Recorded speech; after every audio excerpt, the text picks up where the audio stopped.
desert is the landscape of the imaginary and the sacred. It's where you go to have conversations with God. And on the Greenland ice cap, in the midst of a powerful windstorm, you'd better pray that your tent doesn't rip, because then it's game over. This would make it day 2 that Eric and I have been pinned down inside the tent by nasty weather that's held snowdrift at our thin island walls and cranked up the decibels for what seemed like endless, deafening hours. Well, it's turned into a full-on blizzard out there. We've been pinned down in the tent now for about 16 hours. Winds in excess of 60 and gusting up to 70 miles per hour outside. Will they come down in an hour, 2 hours, 8 hours? Nobody knows. We'll just wait and see. Aside from time lost, I have a growing concern. We're slowly being entombed by rising walls of snowdrift. By now, our second day, they've reached almost 3 feet to the leeward side. Yeah, the drifts are getting pretty deep. The snow's definitely piling up right around the tent. We're gonna get buried out here. The tent shook violently all night. Outside, the storm rages. I hardly slept. And on day 9, I began to quietly wonder where this trip was going.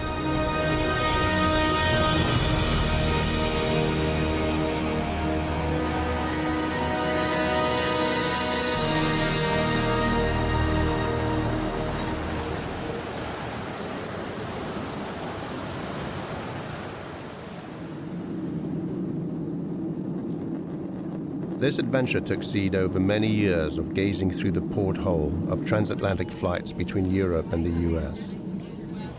From 30,000 feet, I was easily seduced by this white desert, which divides the North Atlantic, 2/3 of it within the Arctic Circle.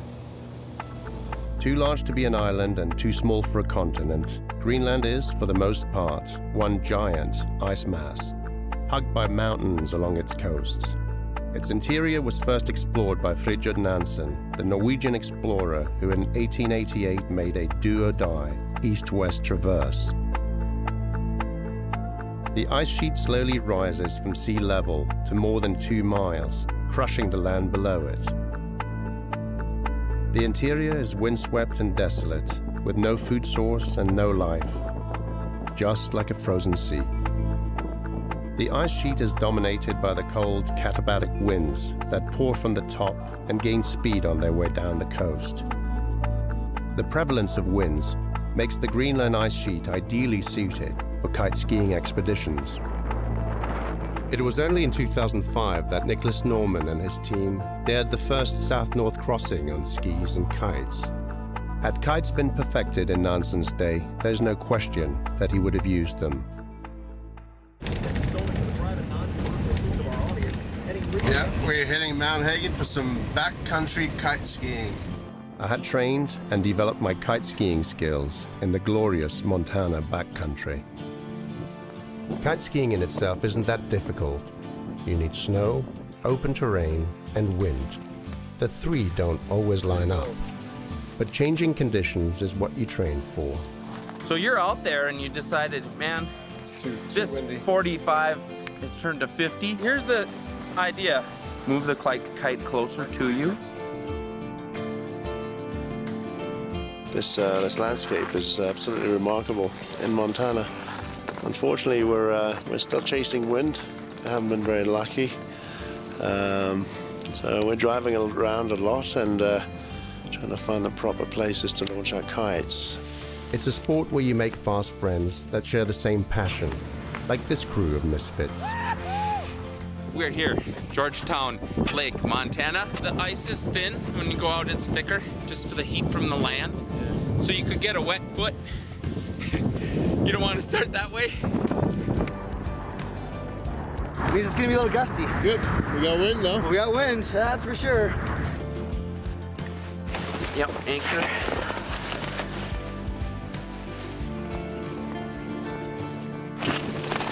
Have fun. I want to get on with 2 years. Got 3. Montana is always a good time, but I had my sights on Greenland. The plan was simple: ascend the ice sheet at the southernmost tip near Narsak, and get off it near the northwestern village of Kanak, 2,300 kilometers later, on skis, kites, and without support, over 45 days. But our most ambitious goal? To set a new world record for the longest distance traveled in 24 hours. For that, I partnered with McNair Landry.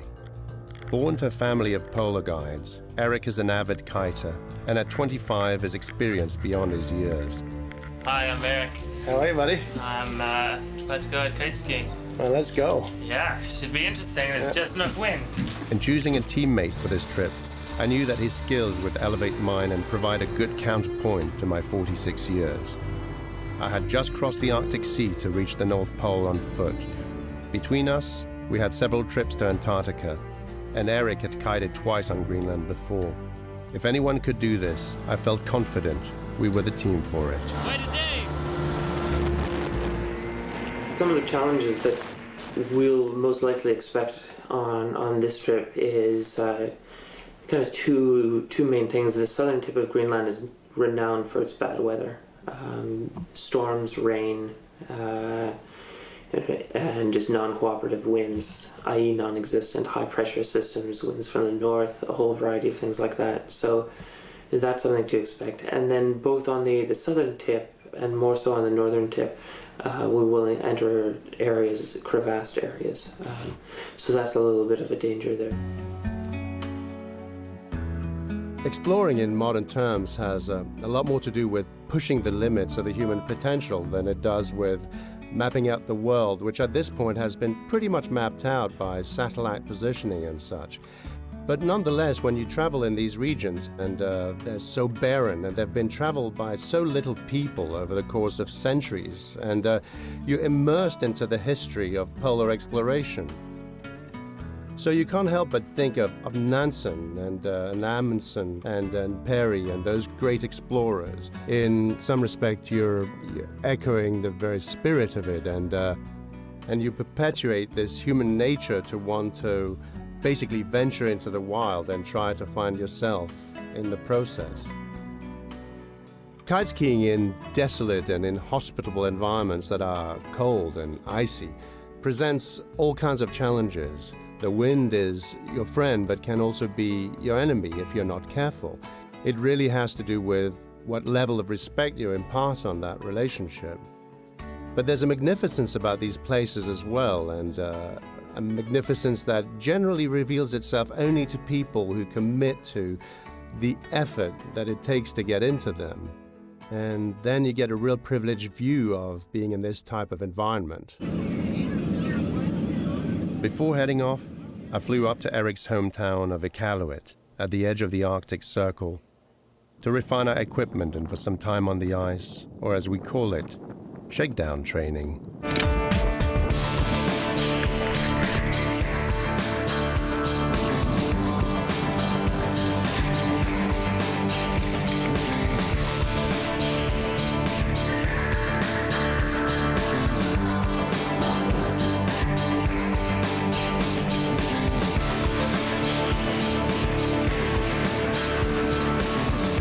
Iqaluit is a Canadian outpost town in the northern province of Nunavut, and April here still very much feels like winter. When the wind howls on its frozen bay, it makes for good kite skiing training grounds.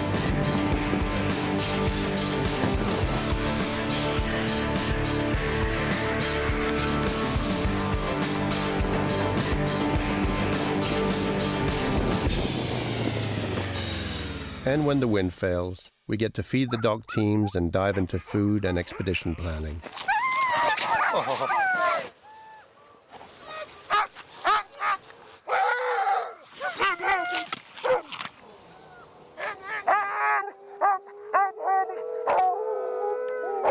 Minute preparations for equipment and calories to weight ratio take days of careful planning. And we enter it all into this very large template thing here, and it gives us back how many calories we're consuming, how much weight. Kiting on Greenland can easily kill a man through injury, exposure, and poor planning. We aim for 40 days and pack for 45, with no guarantees. Natural conditions will determine how we fare.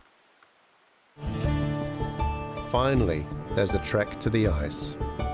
From Los Angeles to Montreal, and then Montreal to Copenhagen. All ready? Here we go. Bearing the customary flight delays and overweight luggage, we're then on to Iqaluit in western Greenland. And finally, onto our destination, the ghostly hamlet of Narsarsuaq.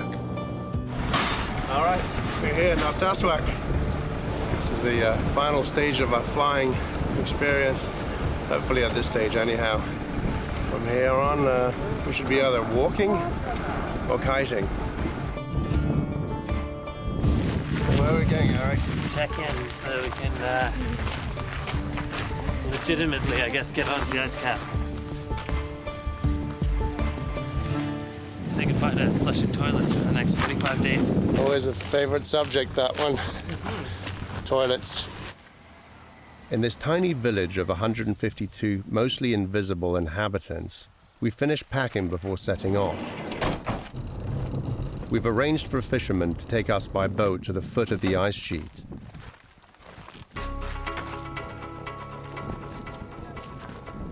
We're told that unusually warm conditions have resulted in more glacial calving, and that the fjords are littered with ice, which will make our approach potentially difficult.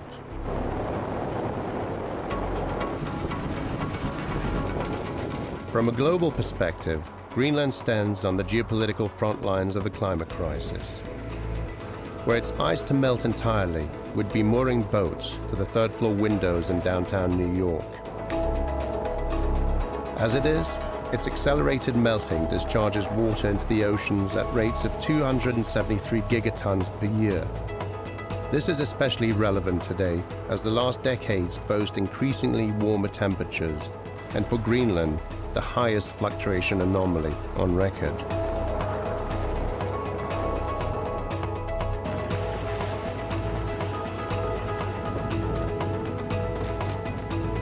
As we approach the glacier, evidence of massive calving is all around us. The water's getting thicker and thicker with ice. The fear is that some of this ice may bond as we get closer to the glacier, which would make it virtually impossible for the boat to maneuver through it.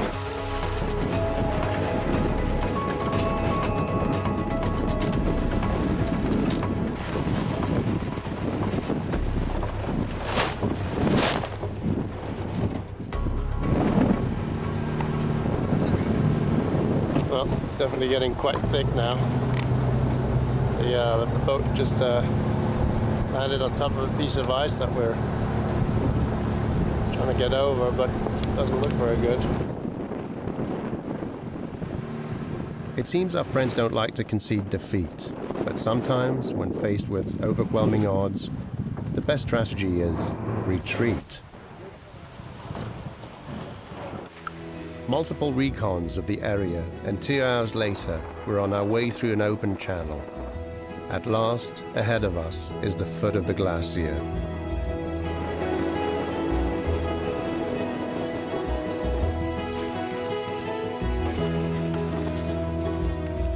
These are the last humans we're likely to see for the next 45 days. While the boat fades in the distance, we take in the quiet power of our surroundings, and the trip finally sinks in. From this point, there will be no turning back.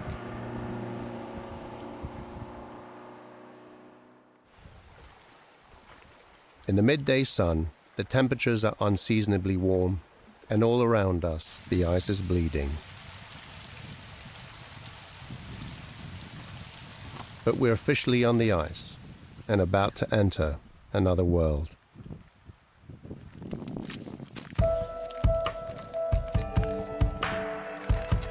Ascending a glacier means flirting with crevasses. Clearly visible at first, they will become a real threat as we gain in elevation and snow covers them. With 240 pounds in tow, the sharp slope quickly challenges our breathing. With the lowering sun, the wind's cold bite gives us a taste of what lays ahead. And soon, the scale of the landscape begins to stretch all around us, and with it, the scope of our mission.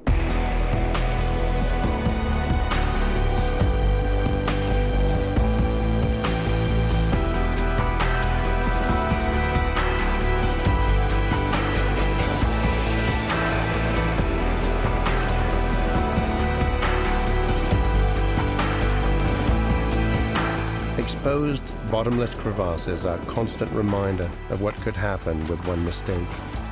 All right, so that's a pretty good example of a crevasse right there with a bridge. These visible bridges are luxury that will be lost once we reach the fern line.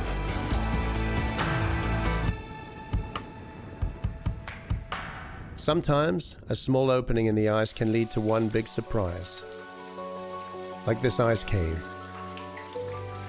We're basically under an overhang, a giant piece of ice, which is above us and producing some pretty fresh water here.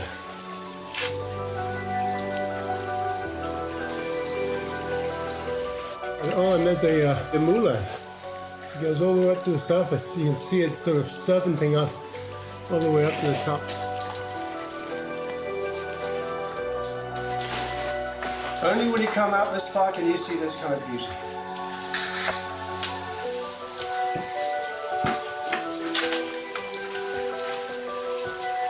At this elevation, everything is wet as the meltwater makes its way down to the ocean.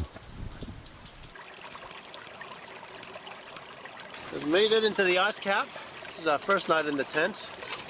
How's the breakfast experience, Eric? Well, it still has a lot to be desired. We grabbed some goat milk for its high calorie. It definitely has a peculiar and very strong flavor. The caloric value on it seemed like the right thing. The nutrition was good, but the taste, unfortunately, it tastes like, pardon my French, but a little bit like ass, or at least goat ass. So we decided to ditch the goat milk and replace it with some protein powder. As we ascend the glacier, crevasses get progressively covered with ominous bridges, setting deadly traps at every turn. The higher we climb, the cooler the temperatures, and the more concealed they will get. We're basically walking through the crevasse field. Here, at least, it's pretty safe. All the snow's melted off. You can see them. It's just up there, once we pass the fern line, it might become a little bit harder to spot. Yeah, when we get up to the fern line, we'll rope up so that if one falls, at the very least, it can pull the other one to fall on top of him. Yeah, exactly. Yeah, and for all four sledges. Yeah, I mean, just in case the first one doesn't get killed with the first two sledges, We'll we've send got another person in after them and another two sledges. with another two sledges just to finish it off. When the soft snow breaks underfoot, it often reveals a stream below the ice, soaking our feet. The snow is very soft, so every so often you sink your foot down to the ankle, and there's a good, I would say like a 20-degree sloping right now on top of it, so it makes it quite a workout.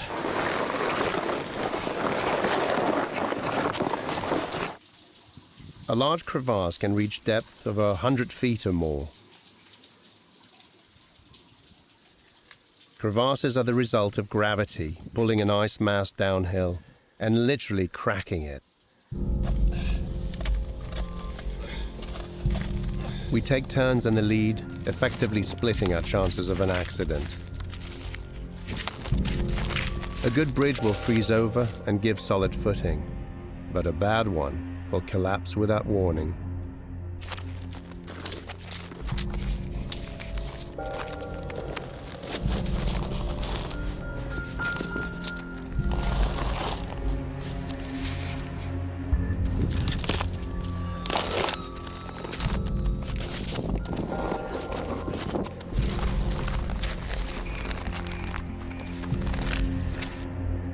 The evening's cooling temperatures firm up the bridges, and we decide to travel late in the day.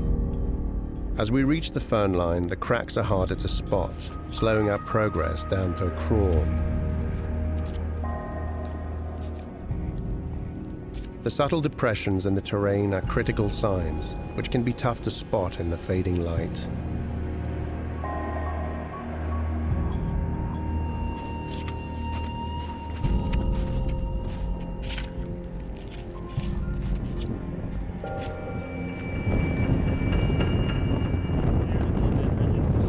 Well, you know, over there, if we follow this this ridge there, along the way, what's that? Yeah, they seem to join up. There's an area over there where it feels like we might be able to cross it over. After 3 days, the plateau is within reach, but we're still cautious of nasty surprises.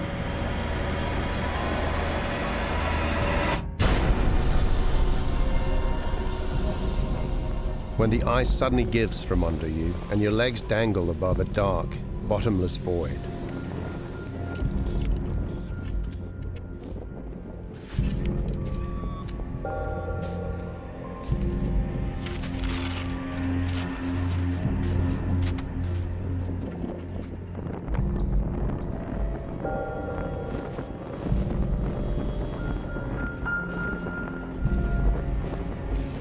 We have climbed 1,300 meters. The rising ice sheet has slowly buried the land below us, but we need more elevation to reach a favorable wind line.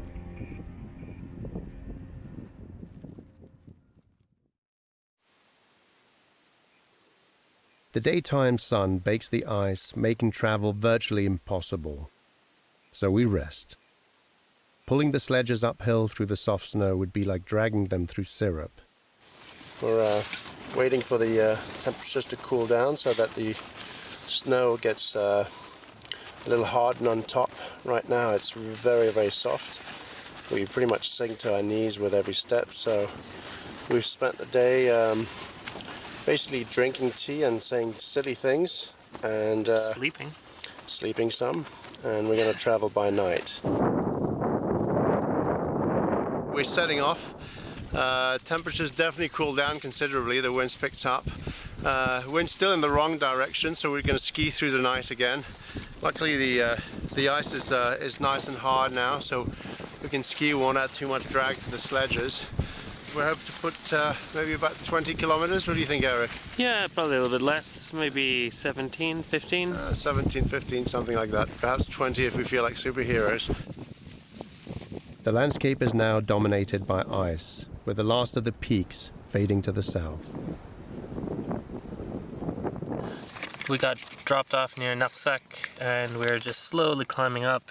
We basically rested all night, and this morning it's picked up quite a bit, so we're actually going to be doing some day kiting, which will be a little warmer and a little nicer than anticipated, but the wind's definitely picking up, so we're out there kiting for the first day today. It's gonna be a hot day of kiting though. Holy shit, it'll be pretty warm. But hey, I mean, it'll be enjoyable like that. Yeah, Hawaiian ice kiting. Yeah, oh yeah, check these out. I don't know if they match my helmet, but they're definitely colorful.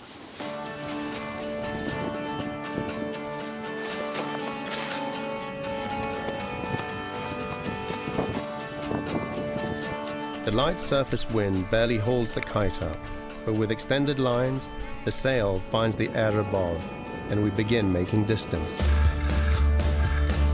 There's a feeling you get when the lines tighten, the kite fills with air, and the tug on the harness line propels you forward, using nothing but the power of the wind. It's the same feeling that has captured the imagination through the ages since Icarus. It's called flying.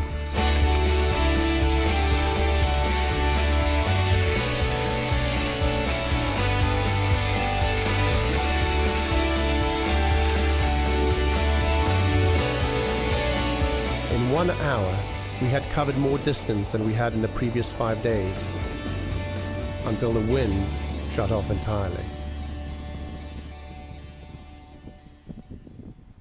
By morning, we would discover a whole new side of Greenland.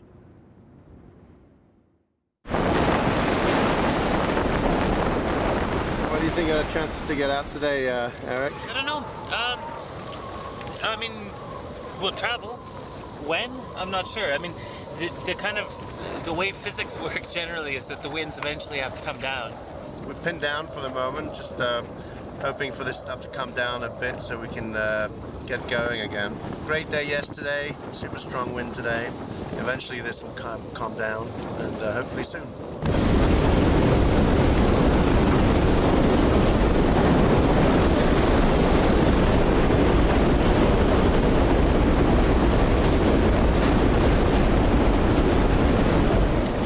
It's a full-on blizzard out there. We've been pinned down in the tent now for about 16 hours. There's a full-on storm with winds in excess of 60, gusting up to 70 miles per hour outside. It doesn't look like it's letting up, so we're probably going to be here for another day or so. Hopefully no more than that. We're not going anywhere anytime soon. It's great to see the sun. It gives you that faint glimmer of hope. How do you get blown over by another gust of wind?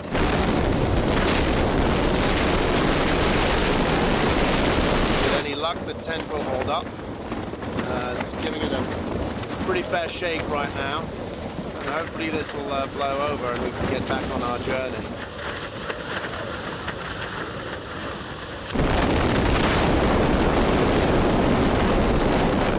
We haven't been able to move for the last 48 hours. The winds are reaching about 60 plus miles per hour. We're not moving anytime soon.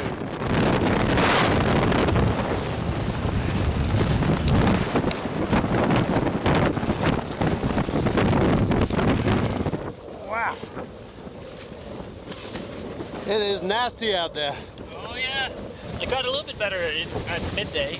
The wind's kind of died down a little bit, but now it's just back up again. And if it keeps getting worse, it'll be worse than last night, which was pretty bad. This is day 3 of being pinned down inside the tent. The winds have actually strengthened by the looks of it. I expect they're blowing about 70 miles an hour, with gusts probably even stronger than that. We're hoping the tent will hold up at this point. Inside the tent, it's like there's a jet engine going on, and it makes it pretty tough to sleep, needless to say.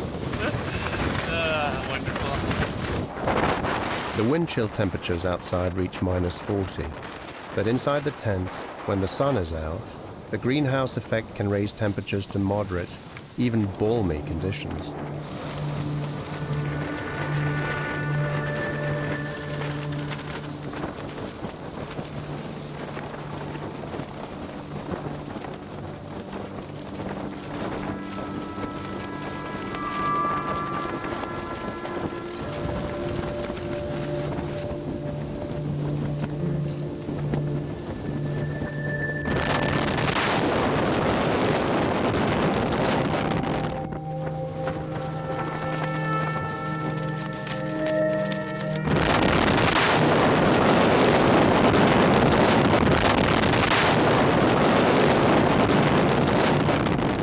We take turns braving the cold to dig out the tent. Well, after 6 days of being pinned down by the winds, the spindrift has built around the tent and essentially buried its sides. And with the cold, that's gotten frozen. So now our job is to excavate the tent and making sure that we don't puncture through the fabric in doing so. And it's quite a job. It'll take quite a few hours just to get us free and ready to go on our journey.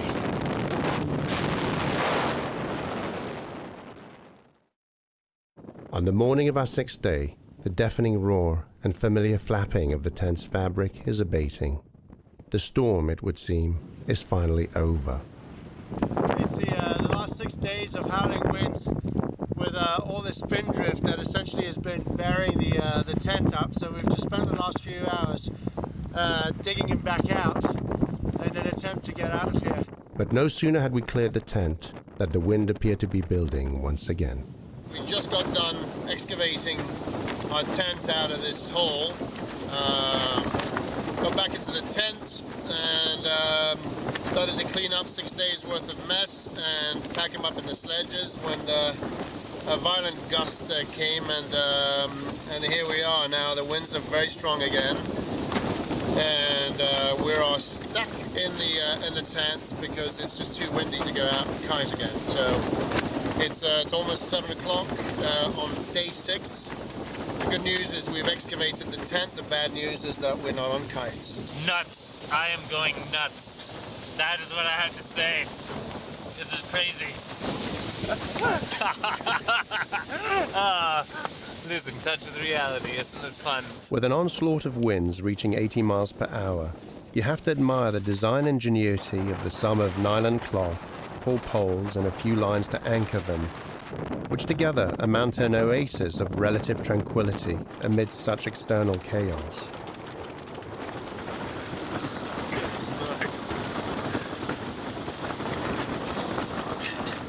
It's boxing me back. There is undeniable poetry in the violent and chaotic expression of nature's forces. In the afternoon light, the sound and the fury begin to play in rhythmic harmony, and the frigid and threatening environment turns into an ethereal dance, delicate, graceful, and expressive.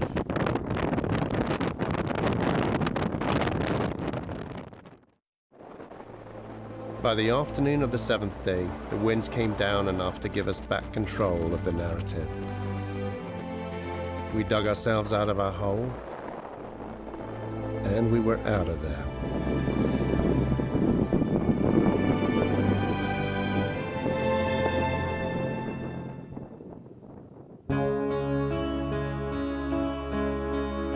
The wind held up, and we glided into the night, making up lost miles under a Fata Morgana moonrise.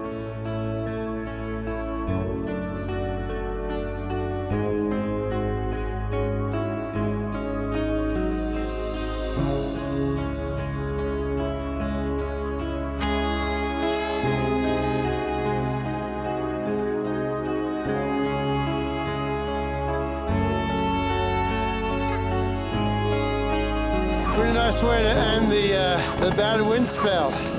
Yeah, definitely a nice way to end it. Yeah, a nice 5 hours of kiting. And a couple of victory laps. Just Yeah. add to it, just because you can.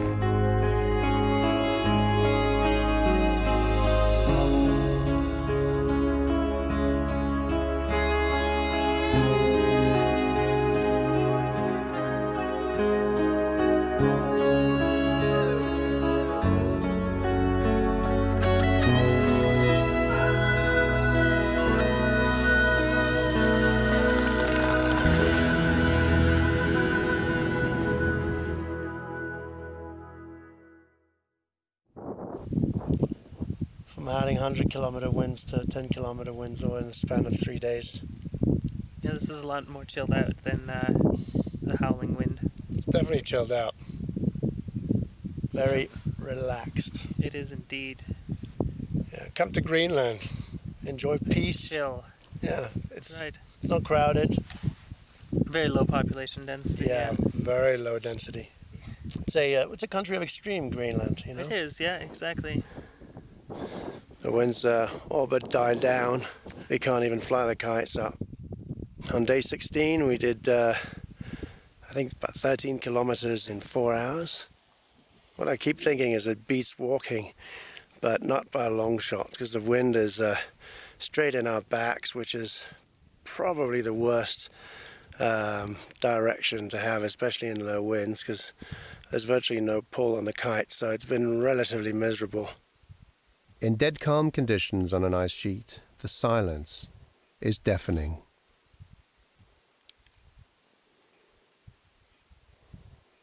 Hello. This is taking a nap when there's no wind. We settle for a nap and wait. And wait. And wait.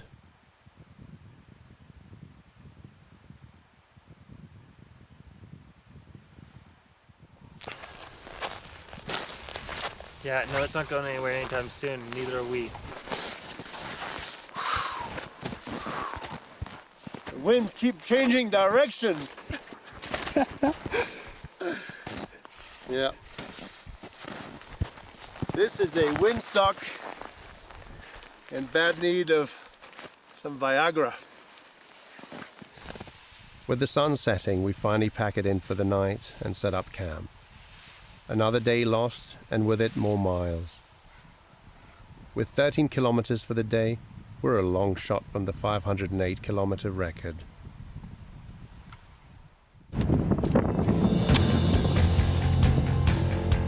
What a difference a day makes. By morning, a breeze gets us on our way, and soon the soft snow glides below our skis. With clear skies and moderate temperatures, that forgotten sensation is back. The tug of the lines, the jolt forward, the taut lines to the sledges behind, and that virtually effortless propulsion forward. We're finally making miles.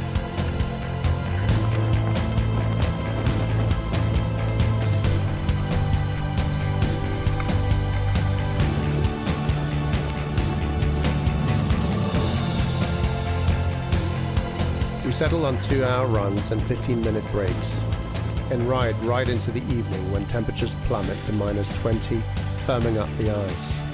With the conditions on our side, we'll take a practice run at the record and push until we drop. But after 230 kilometers, a looming shape in the distance puts an end to our run. Right out there on the horizon is Die 2. It's about 30 kilometers away. After 17 days of seeing nothing but ice, it's sort of odd to see essentially what looks like a monolith erecting out on the ice. Like a spectre on the horizon, this abandoned military building is our trip's first objective, and a regular stop for snowmobile expeditions and the shorter east-west crossings. In the midnight sun, after 16 hours on the run, we had finally reached Die 2. Die 2 is one of 4 structures on Greenland that were part of the distant early warning system, or the dew line. Stretching from Alaska to Iceland, the dew line was a string of radar stations set up by the US and Canada to monitor Russian ballistic activities in the Arctic during the Cold War.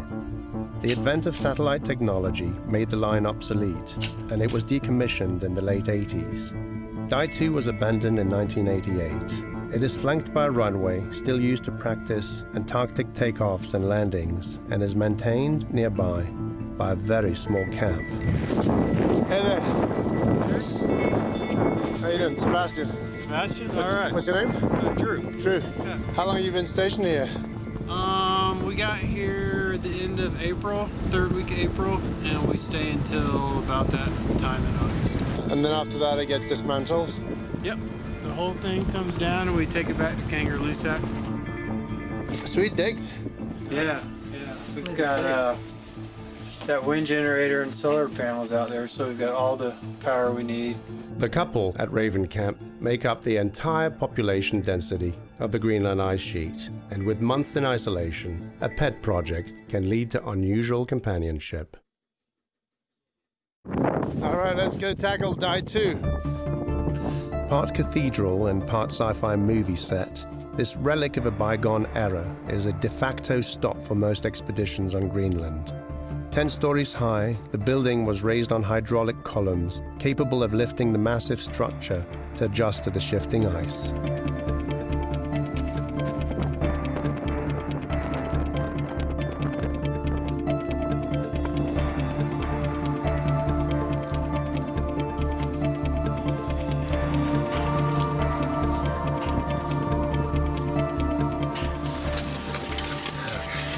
And here it is. The only entrance. You can smell the smell already, eh? The place was abandoned as if in a hurry and has remained unchanged since, but for the lead paint peeling off the walls and the toxic smells of PCBs and old cigarette butts. Oh, did you see the guest book in there? Where is it? It's just there on the table. Oh yeah. Yeah, the sign. Sign the guest book.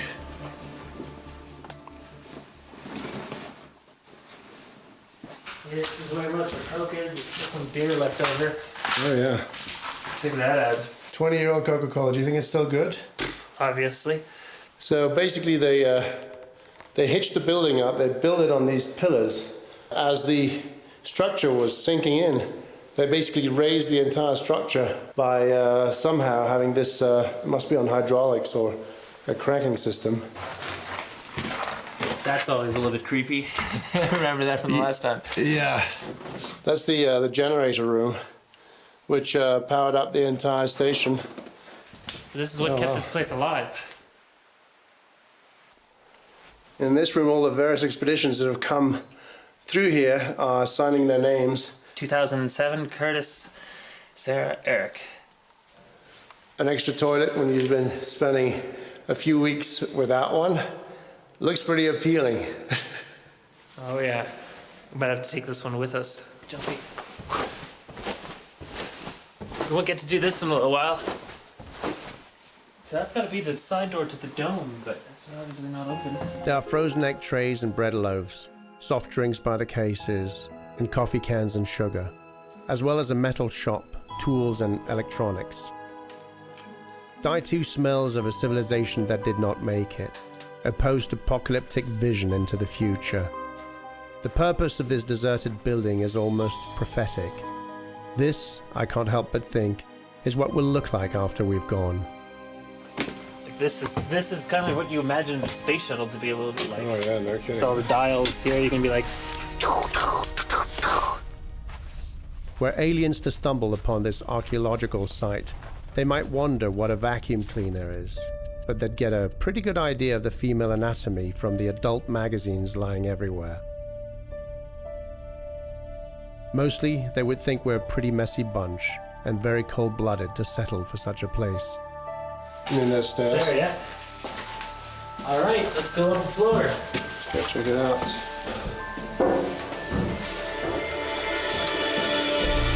Wow. This is it. That is pretty remarkable. We're inside the dome, which is the cornerstone of this whole operation, the whole ballistic monitoring device.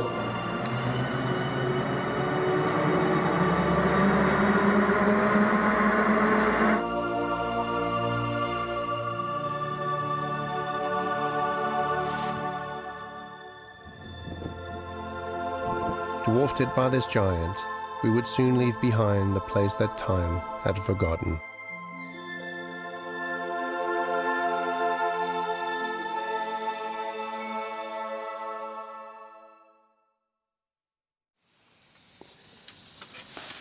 It smells pretty good in here. What kind of feast are you cooking? Oh, we got some onions in there, which is a new addition from the nice people at Raven. So that's on top of our normal onions and butter, just add to the flavor. And then I have no clue. I mean, I took all the labels out of the Harvest Foodworks to save packaging, so it's kind of a little bit of a mystery surprise.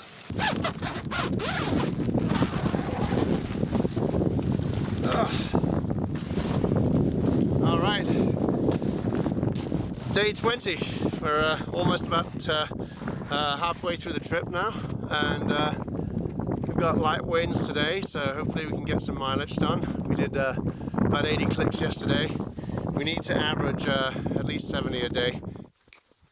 The wind conditions, either too strong or too light, have so far challenged even attempting the world record. At this stage, I'm hoping we make our objective without rationing fuel and food. Our spirits remain positive, even if a little deflated. As they say, you can't get mad at the weather. On day 22, we managed to squeeze good distance from a lousy start. We've broken the 1,000-kilometer mark for the trip and crossed into the Arctic Circle. But with an honorable 260 kilometers for the day, our personal best, we're still a long shot from beating 508. Those holes in the sleds are intense, just from the pounding on the sastrugi. Yeah, exactly, we've got to fix that actually today. Yep. Yeah, unload the sled and let it dry out. Yeah, we're going to try and create a little cushioning here for all the stuff that's falling apart. The sledges are bouncing so hard, it's literally exploding every packaging that we have. So you can see all the powders here and all the sugars and all the These packages of nuts have been turned into some sort of Peanut butter. Yeah, butter of almonds and peanuts. Endless hours of bouncing over the rough ice places stress on everything. The knees, toes, ankles and back. Not to mention the risk of injury and, of course, breaking equipment. Equipment redundancy is a shaky gamble, balancing safety against additional cargo weight. And honestly, that's little more than a roll of the dice. Knees are a little bit sore. Hey, you're on the same tack the whole day, so the downwind foot's definitely kind of been overpressured. Loose feeling in the big toe for quite a while. Yeah, imagine going down a ski hill and you're skiing the same direction, turning the same way. Going around the mountain. Just spiraling around the mountain very quickly, yeah. That's kind of what we're doing. Casting that edge, setting the edge against the pull of the kite is basically all thigh work. So much power in the legs. I mean, my thighs are feeling it.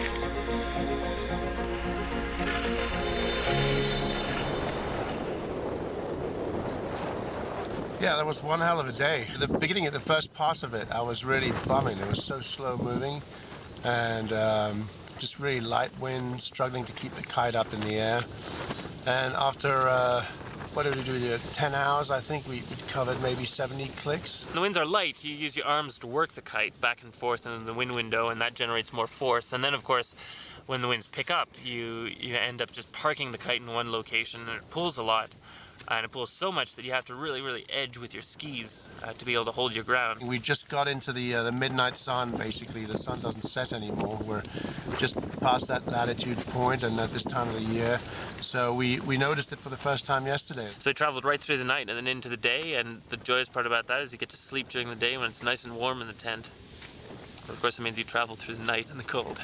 But yesterday we did 260, so with any luck we can push and keep doing long distances and big runs when the winds are up, which they are now actually. So we're going to get off and get the day going. The conditions are perfect right now with strong winds pushing on a broad reach.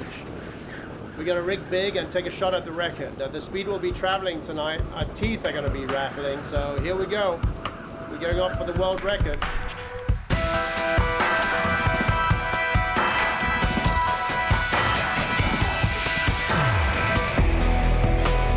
At this time of the year, approaching summer solstice, and for this latitude, the sun both rises and sets more or less in the north as it circles the top of the globe. That means that effectively we'll ride both into the sunset and the sunrise, while on the same bearing.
The snow was firm underfoot and the sastrugi minimal. The winds grew through the night as the sun hung low on the horizon. By 4 a.m., snowdrift covered the ice in all directions, like a cloud of liquid smoke. We took 2-hour runs and 15-minute breaks for the first 8 hours. In the first 5, we had covered 250 kilometers. Great traveling today, huh? Oh yeah, it's pretty good. It's chilly at the moment. You know, it's what are we? 3:20 in the morning. So it's bright, but it's cold. It's cold. Well, luckily this is probably the coldest part of the day, and then by 5 we'll start feeling a little bit of warmth from that sun. But it's definitely pretty windy, and it's only getting windier.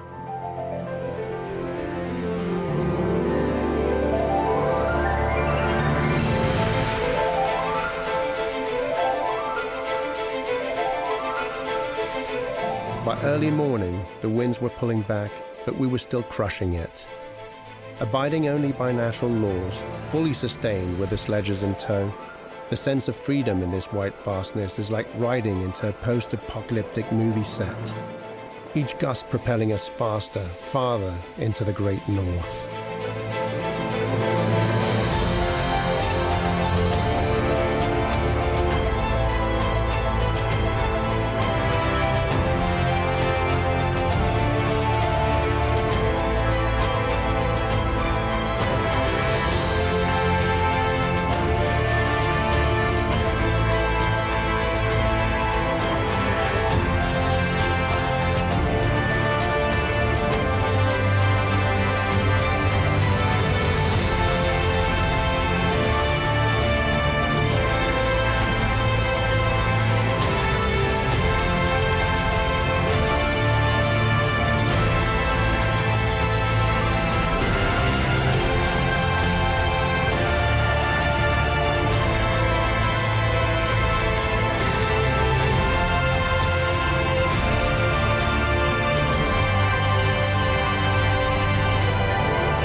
"10 hours, and we had covered 368 kilometers.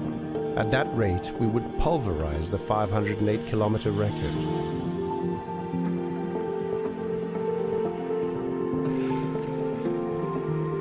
As the day progressed, however, the winds were faltering, and our speeds along with them. From 60 kilometers per hour peaks, we dropped below 20. From 2-hour runs, we had scaled down to 90 minutes. And now, 14 hours in, the physical strain was taking its toll. We switched to 1-hour runs. By our next break, it was clear that the rising day would not work with us.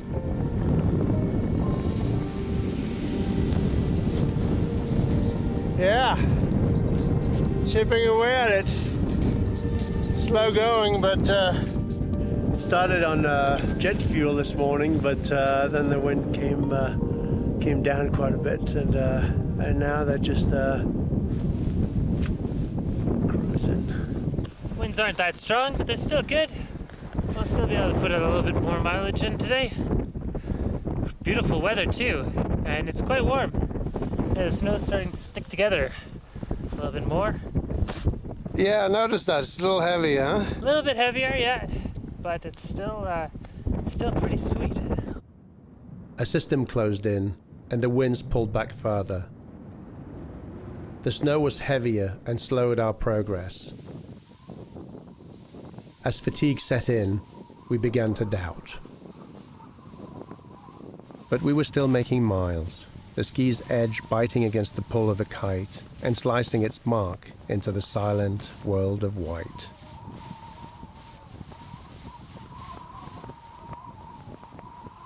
As we struggled to leave our mark on a vanishing legacy, we agreed to push for 24 hours, record or not. There was no turning back. This we'd do for ourselves and let the chips fall where they may. The sun played hide and seek with the clouds, but the winds held, even if by a thread. And then, the wind's direction shifted, loading power into the sail, and the sky cleared again.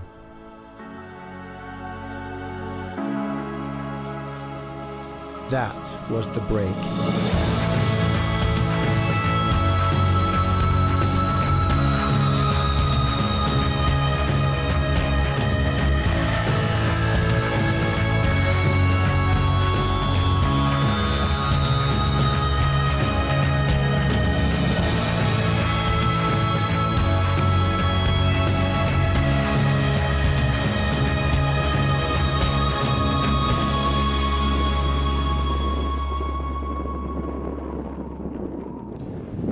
to be honest. I can't wait for this day to be over. I am dying. Yeah. My knees are about to explode. This is hour 19 on our 24-hour marathon, and we have just hit the 500 kilometer mark. We're essentially 8 kilometers away from the world record. So you excited? Oh yeah. Yeah, no, it's gonna be a good day. What more could we want? A nap. Our short breaks are now the most precious commodity. This is a cat nap. 15 minutes between sections. This is a marathon. We pass the record sometimes during the next hour, and my first thought was respect for the previous team. Reaching 500 kilometers in a day is momentous. The monotony of the slow speed reaps havoc on the mind, while skiing on the same tack, with reduced drinking rations to boot, brutalizes the body.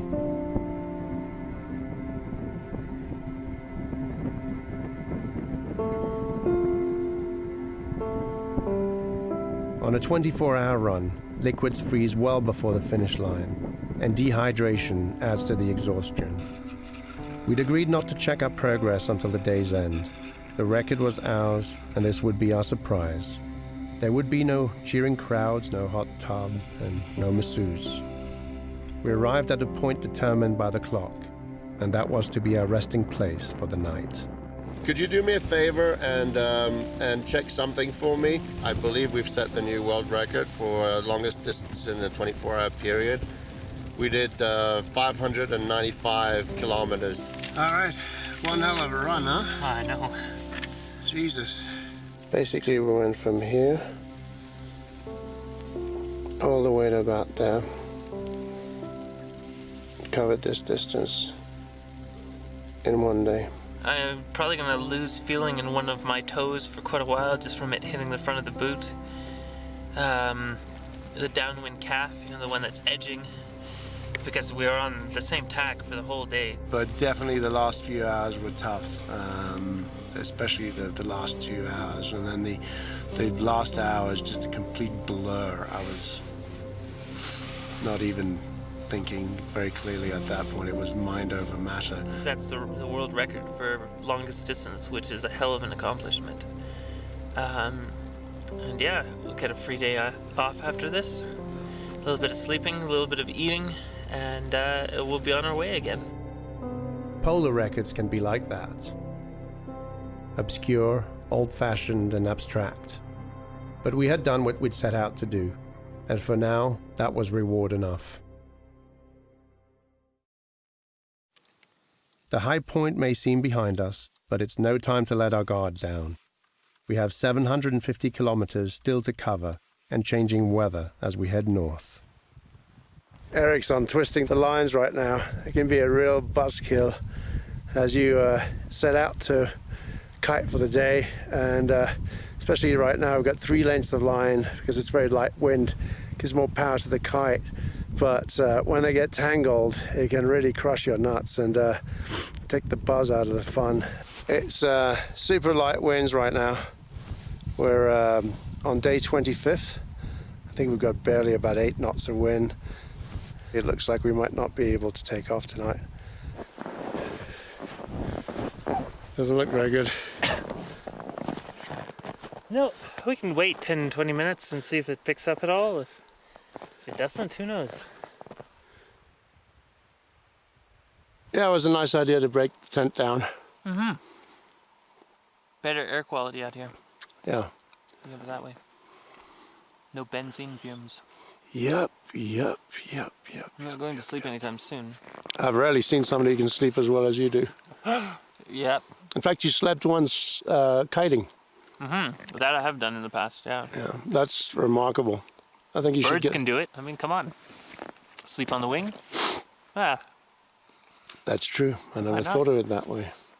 Mm-hmm.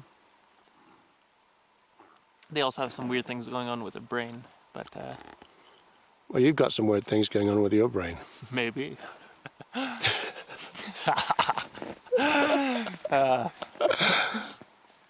hey, we have those books to read. Well, That's right. true. We've got a chessboard as well. We do, yeah. Let's have a game of chess. Maybe we should do that. Yeah, I think we should do that. All right. Okay. Get cold on the hands. Yeah, it's going to be challenging to...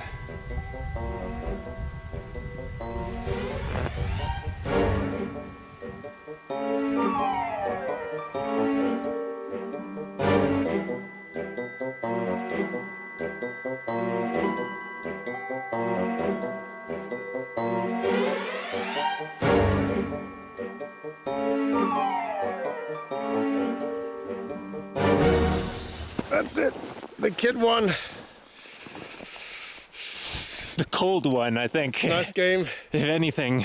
I think it's time to build the tent. I think it's time to build the tent. Holy shit. The snow's falling straight down and Oh, I am so cold. that was the coldest game of chess I think I've ever played. It is the coldest Holy game of shit. chess.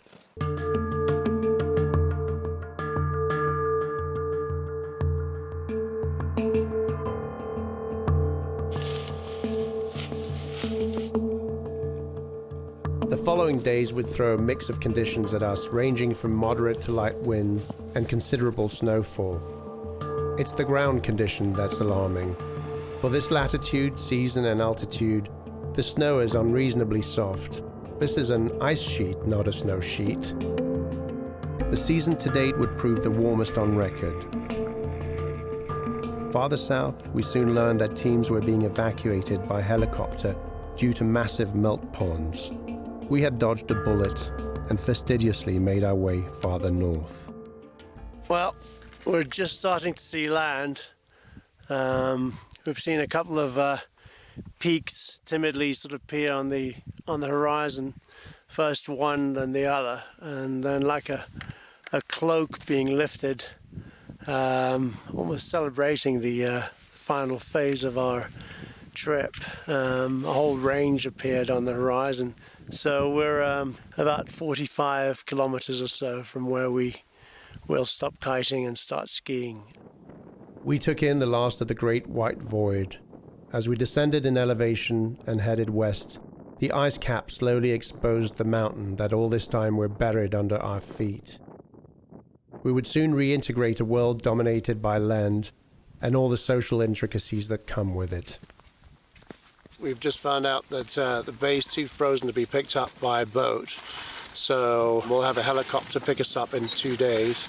Having scouted preliminary the surroundings, we've elected to kite down the glacier, at least for some ways. It looks like there's tons of snow, and because we're traveling by night, the bridges are likely to be firmer, and with any luck, we can scoop by them on kite. I guess the next thing to look out for will be the bears on the coastline. Huh? What do you think about that, Eric? Oh, they might be there. Just have to throw away the salami.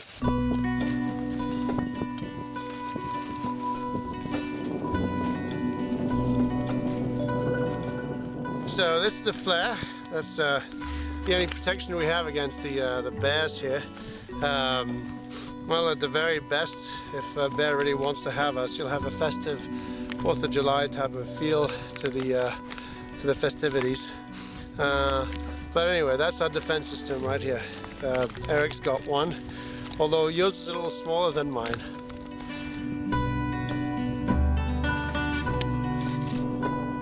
The next phase was a treacherous maze of dead ends and crevasse fields. We carefully negotiated our way down between cracks, against the backdrop of soaring peaks and the shrouded valley below. With more exposed rock, the wet and heavy snow signaled the end of our kiting mission. As we're descending further into the glacier, you can see the valley behind. It's pretty magnificent. There's a big fog bank there, which hopefully won't hinder the helicopter pickup tomorrow. We finished on skis, extracting the last of the granular snow until we had reached the end of the ice. The sky was clear, the air was still, and the silence deafening.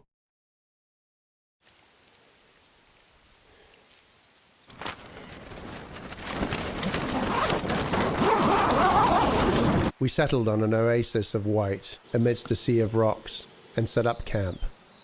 An amazing transition had developed in just a few hours. After weeks of isolation on the ice, the mundane was extraordinary. Lichen, moss, flowers, a bird. Life exploded all around us. It felt like re-entering Earth's atmosphere after a trip to the moon.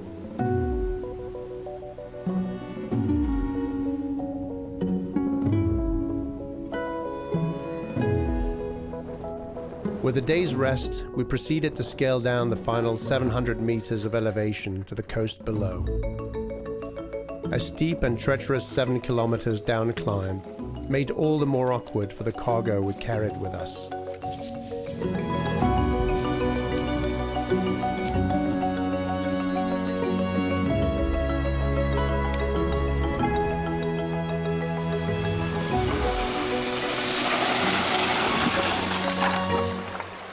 You almost got me. Okay, we're about halfway down our descent, but I'm afraid the worst is ahead of us. That's where the incline gets considerably steeper. But at least we've just done a couple of hours, and looks like we've got probably about 2 or 3 left, and then we can rest.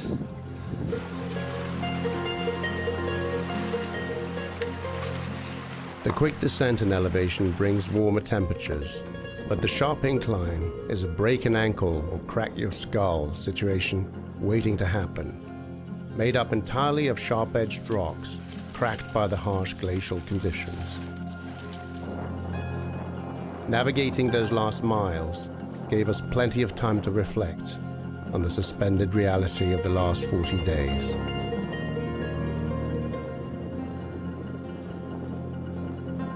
We had started at ocean level at the foot of the glacier near Narsak to the south, and finished at ocean level at the base of the mountain near Kanak in the north some 2,300 kilometers later, using nothing but natural energies and without support.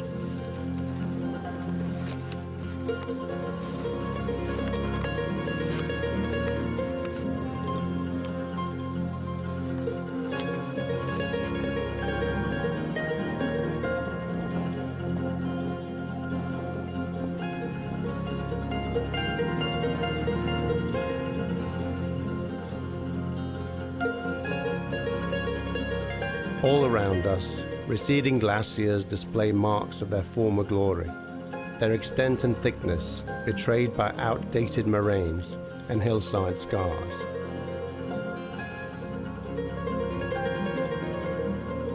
The setting was serene, the vistas spectacular. Out in the distance, large icebergs sprinkled the bay like floating marshmallows. The trip was coming to an end.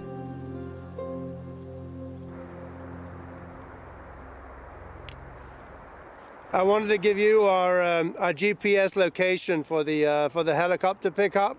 With a flare next to us in case of surprises, we slept in the open for the last few hours of this exotic and peaceful world, before the chopper woke us both from our dream.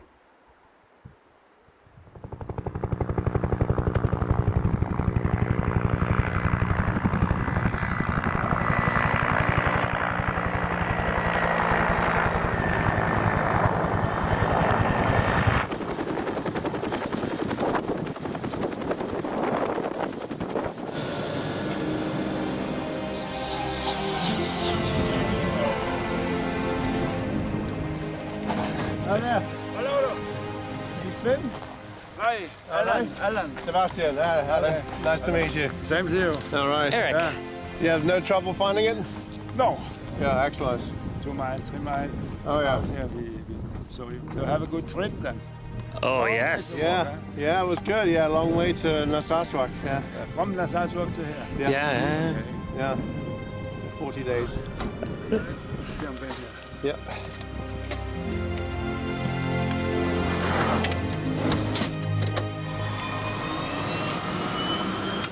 Greenland is a country of impressions, sparse, profound, and pure. Like all deserts, it celebrates details and challenges the mind to fill the void. We had covered 2,300 kilometers in 40 days. When the helicopter took off, it flew by the rocky slopes we had scaled down, the snow patch we glided over, a campsite by the glacier, and in the distance, beyond the multitude of crevasses we had crossed, we saw the ice sheet we were leaving, alluring, gigantic, and forlorn. And what we heard beyond the chopper's rotors was an ice world's plea for help.